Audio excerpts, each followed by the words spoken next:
The answer to the plaint was first recited by Iqbal in 1913 at a mushaira in Mochi Gate, Lahore. The meeting was organized to raise funds to help the Turks fighting against the Bulgarians. Thousands of copies of the poem were sold and the money forwarded to Constantinople. It is evident that in composing the reply, Iqbal also meant to answer some of the criticism leveled by the Orthodox ulama against Shikwa, published 4 years earlier.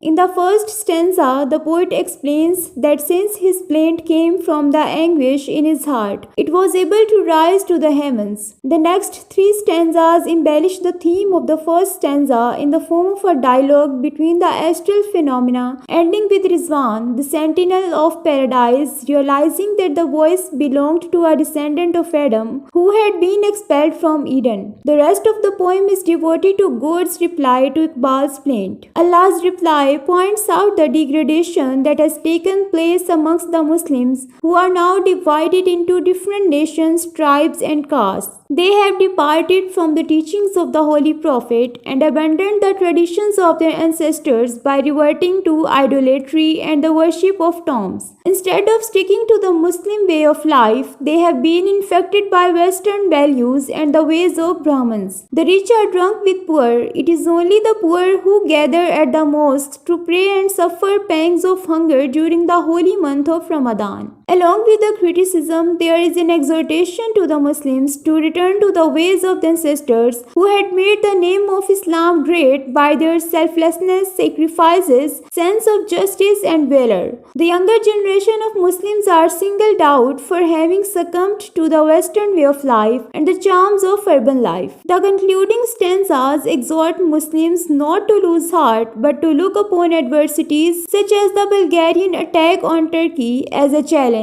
and an opportunity to prove their mettle. It ends with the promise that if the Muslims stay faithful to Muhammad, God will once again place the destiny of the world in their hands.